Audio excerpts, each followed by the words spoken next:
ఈరోజు మనము తల్లిదండ్రుల బాధ్యత గురించి మాట్లాడుకుందాం. తల్లిదండ్రులు బిడ్డల్ని ఏ విధంగా ఉంచాలి అనే విషయం గురించి మాట్లాడుకుందాం. తల్లిదండ్రులారా ఇన్ జనరల్ మనం మాట్లాడుకుంటే కనుక మనం తల్లిదండ్రులు అంటే ఆ బిడ్డలకి ఉన్నటువంటి ఆ తల్లిదండ్రులు మరి పిల్లల ముందు వాగ్వివాదాలు పడకుండా ఉండాలి. అసభ్యకరమైన మాటలు లేకపోతే అలాంటి చేష్టలు ప్రదర్శించకుండా ఉండాలి. ప్రేమ, గౌరవ, మర్యాదల గురించి ఖండితంగా మరి భార్యాభర్తలుగా ఉన్న వీళ్ళు ఆజ్ఞాపూర్వకంగా వాళ్ళు ఫాలో అవ్వాలి. ఆ మాటల్ని పిల్లలకు బోధించి వాళ్ళు లోబడినట్లుగా చూడాలి. ఆ తర్వాత ఏదైనా ఆ పిల్లలు అడిగినప్పుడు మరి వద్దు, ఇదొద్దు, అదొద్దు అనకుండా ఎందుకు వద్దో ఎక్స్ప్లెయిన్ చేయాలి. తర్వాత 5వ ప్రాబ్లం ఏంటి అంటే బిడ్డల శారీరక, మానసిక అవసరతలే కాకుండా ముఖ్యంగా ఆధ్యాత్మిక అవసరతలు కూడా మనము చూడాలి. తర్వాత పిల్లల చదువు విషయంలో శ్రద్ధ తీసుకుంటూ వాళ్ళకి ఫస్ట్ మార్కులు వచ్చేయాలి, సెకండ్ మార్కులు వచ్చేయాలి ఇవి కాదు. అందులో శ్రద్ధ తీసుకుంటూ పరిశుభ్రమైన అలవాట్లు, సిస్టమేటిక్ అయిన అలవాట్లు, ఆ అలవాట్లన్నీ మనం నేర్పుతూ ఉండాలి. నెయిల్ కట్ చేసుకోవడం కానివ్వండి, జుట్టు పెంచుకోవడం కానివ్వండి, ఇలాంటి అబ్బాయిలు కానీ అమ్మాయిలు కానీ ఒక శుభ్రమైన అలవాట్లు మరి వాళ్ళని పెంచాలి. ఆ తర్వాత ముఖ్యంగా పిల్లలు సండే స్కూల్కి కానీ ఆరాధనకు కానీ తప్పగా హాజరవునట్లు. సంవత్సరానికి 52 ఆదివారాలు.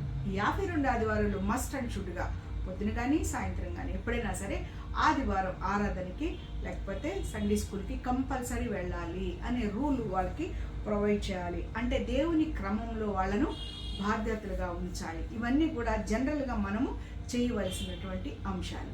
ఇవన్నీ పిల్లలు ఫాలో అవ్వాలి అంటే ముందుగా తల్లిదండ్రులకు కొన్ని విధులు చేయాలి. ఆ విధులు ఏంటో చూద్దాం. తల్లిదండ్రుల విధులు చేయకముందు అసలు తల్లిదండ్రులు ఏం చేయాలి, ఏ విధంగా బిడ్డను పెంచాలి అంటే మేము పెంచట్లేదా అని అనుకుంటాం. కానీ చాలామంది మరి క్రైస్తవ కుటుంబాల్లో కూడా పిల్లలు చాలా ఇబ్బందులు పడుతున్నట్టు మనం చూస్తున్నాం. సో మనం బిడ్డల గురించి ఏం చెయ్యాలి, మన బాధ్యత ఏంటి అని అంటే ముందుగా యోబు గ్రంథం చూద్దాం. మనం ఏం చేయాలో చెప్తున్నాడు. యోబు గ్రంథం 1వ అధ్యాయం 5వ వచనంలో చెప్తున్నాడు.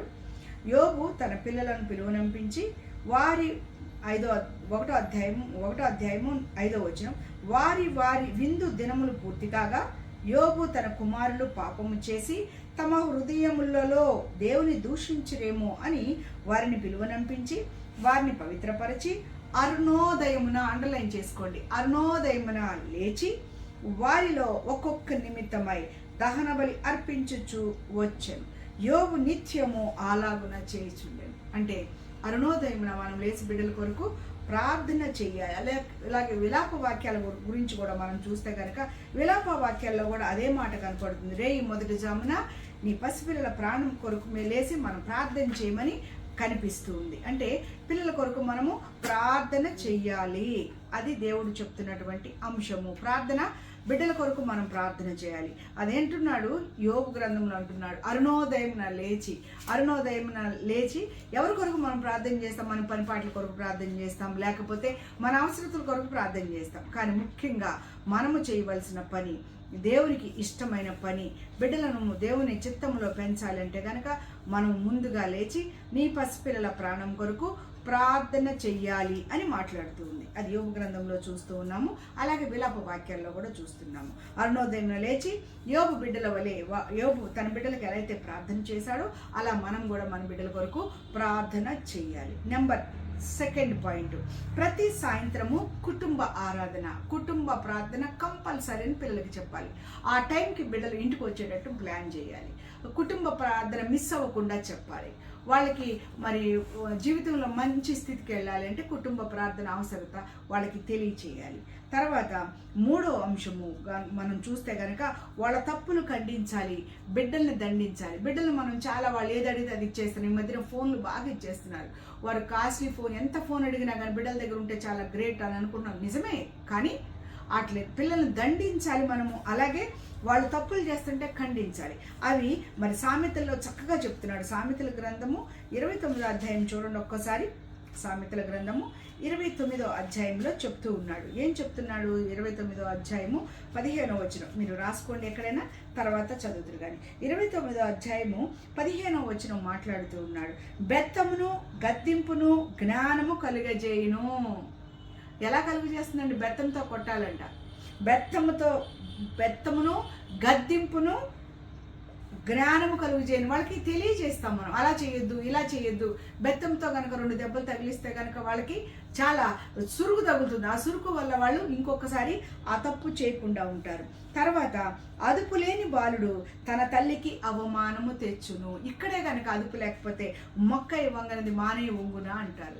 ఇప్పుడే మనం ఆ బిడ్డలకి క్రమశిక్షణ చెప్తే గనక తల్లికి అవమానం తెస్తాడు అని అక్కడ వాక్యము రాయబడి ఉంది. అలాగే సామెతలు 23:13 చూడండి ఒకసారి. సామెతలు 23:13 నీ బాలులను శిక్షించుట మాను కొనకుము. పిల్లల్ని దండించాలి. ఒకవేళ కొట్టేకుండా, వాళ్ళని తిట్టకుండా, వాళ్ళకి ఇబ్బందులు పడతారు, వాళ్ళని అసలు ఏం బాధ పెట్టకూడదు, తిడితే ఏడుస్తారని ఒకవేళ వాళ్ళని ఏమైనా సైలెంట్గా ఉంటావేమో అంటున్నాడు. నీ బాలులను శిక్షించుట మానుకొనవద్దు. ఎంత గొప్ప దేవుడు అండి.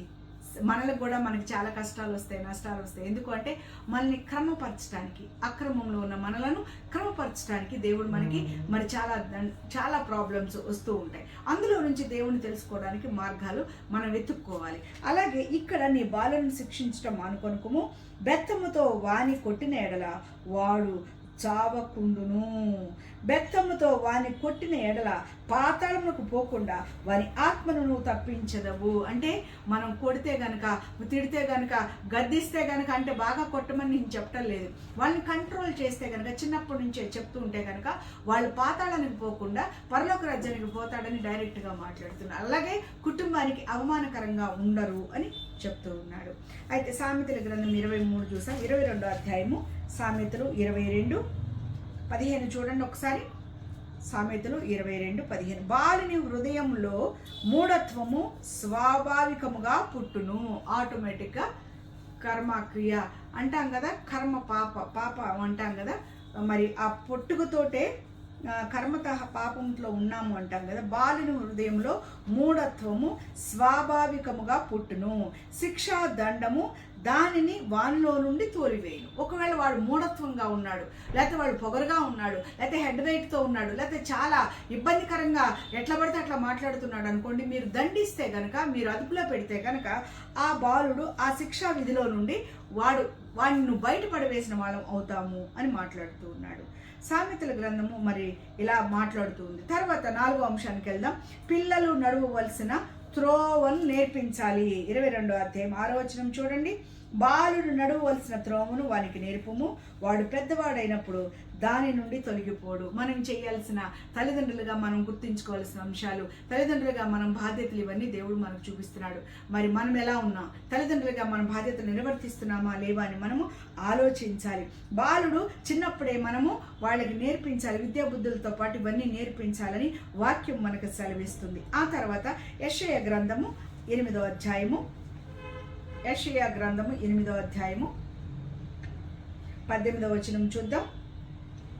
పిల్లలు దేవుని బహుమానము, దేవుని సొత్తు, తిరిగి దేవునికి మనం ఇవ్వాలి అని ఇక్కడ వాక్యం సెలవిస్తుంది. ఇక్కడ మాట్లాడుతూ ఉన్నాడు, ఇదిగో నేనును యెహోవా నాకు ఇచ్చిన పిల్లలను సియోను కొండ మీద నివసించు సైన్యులకు అధిపతి యెహోవా వలని సూచనలుగాను మహత్ కార్యములుగాను ఇశ్రాయేలు మధ్య ఉన్నాము.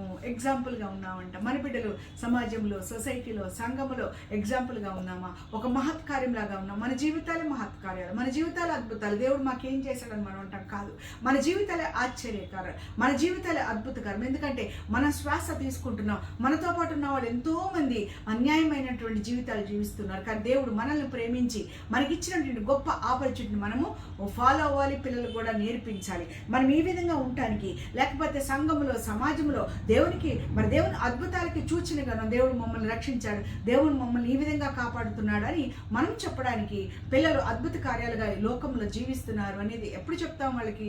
వాక్యానుసారంగా, లేకపోతే ఉదయకాల ప్రార్థనలో, సాయంకాల ప్రార్థనలో మనం చేసినట్లయితే కనుక వాళ్ళని మనం ఈ విధంగా మనం నిలబెట్టుకోగలం. అలాగే 1వ కొరింథీయులకు రాసిన పత్రిక చూడండి. 1వ కొరింథీయులకు రాసిన పత్రిక 6వ అధ్యాయము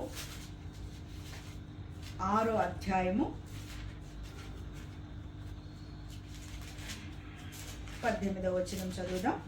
6వ అధ్యాయము 18వ వచనం. మనుష్యుడు చేయు ప్రతి పాపమునకు దేహమునకు వెలుపల ఉన్నది కానీ పైన వచనం నుంచి చదవాలి మనం 6:18. జారత్వమునకు దూరంగా పారిపోడి మనుషుడు చేయు ప్రతి పాపమును దేహమునకు వెలుపడ ఉన్నది కానీ జారత్వము చేయువాడు తన సొంత శరీరమునకు హానికరముగా పాపము చేయుచున్నాడు. అందుకని మీ దేహం దేవుని వలన వచ్చింది, ఆ దేహం మీలో ఉంది కాబట్టి మీ దేహంలో దేవుని ఆలయమై ఉన్నారు కాబట్టి ఆ దేహాన్ని విలువ పెట్టి కొనబడ్డారు కాబట్టి మీరు దేవుని సొత్తు కాబట్టి ఆయన ప్రజలుగా ఉన్నారు కాబట్టి జాగ్రత్త సుమా అని మనం బిడ్డల్ని ఖండించాలి, వాళ్ళకి బుద్ధి చెప్పాలి, వాళ్ళని ఎప్పటికప్పుడు మనం అబ్జర్వ్ చేస్తూ ఉండాలి. ఆ తర్వాత ఇర్మియా 32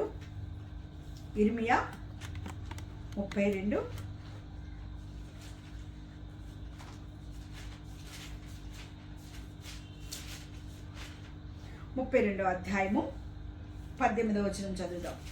18వ వచనం. నీవు వేవేల మందికి కృప చూపుచు తండ్రుల దోషమును వారి తరువాత వారి పిల్లల ఒడిలో వేయువాడవు. ఆలోచన విషయంలో నీవే గొప్పవాడవు, క్రియలు జరిగించే విషయంలో శక్తి సంపన్నుడవు. వారి ప్రవర్తనను బట్టి వారి క్రియాఫలమును బట్టి అందరికీ ప్రతిఫలం ఇచ్చుటకై నరపుత్రుల మార్గములన్నిటినీ నీవు కన్నులారా చూచుచున్నావు. ఎంత భయంకరమైన మాట చూడండి. మన పాపము, మనం తల్లిదండ్రులుగా మనం చేసిన పాపము, లేకపోతే మన తల్లిదండ్రులు వారి తల్లిదండ్రులు చేసిన పాపము బిడ్డల ఒడిలో పడుతుంది అని చెప్తున్నాడు. అంటే బిడ్డలు శాపగ్రస్తులు అవుతారు, బిడ్డలకి ఆ యొక్క పాపము తగులుతుంది అని అంటున్నాడు. అంటే మనలో ఉన్నటువంటి పాప బీజాలు వారిలో మొలకెత్తుతాయి.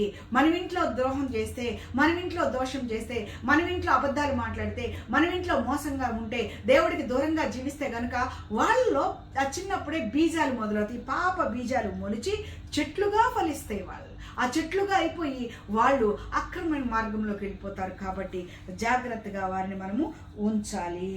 అయితే 20వ వచనంలో చూడండి మళ్ళీ, నీవు ఐగుప్తు దేశంలో చేసినట్టు నేటి వరకు ఇశ్రాయేల్ వారి మధ్యను ఇతర మనుషుల మధ్యను చూచే క్రియలను మహత్కార్యములను చేయుచు నేటి వలె నీకు కీర్తి తెచ్చుకొందువు. ఎవరి గురించి? వాళ్ళ వాళ్ళ తరతరముల గురించి మాట్లాడుతూ ఉన్నాడు. తర్వాత ఇంకొక మాట మాట్లాడుకుందాం. ఎఫెసీ 6:4 అధ్యాయము, ఎఫెసీ రాసిన పత్రిక 6వ అధ్యాయము 4వ వచనము చూడండి. ఇవన్నీ మనకు తెలిసిన సత్యాలే, కానీ మనం కొంచెం ఎక్కువగా పిల్లలతోటి మరి సన్నిహితంగా జీవించాం కాబట్టి మనం అలా సన్నిహితంగా జీవించాలి. 6వ అధ్యాయం 4వ వచనము చూడండి ఏమంటున్నాడు. తండ్రులారా మీ పిల్లలకు కోపము రేపక ప్రభు యొక్క శిక్షలోను బోధలోను వారిని పెంచుడి.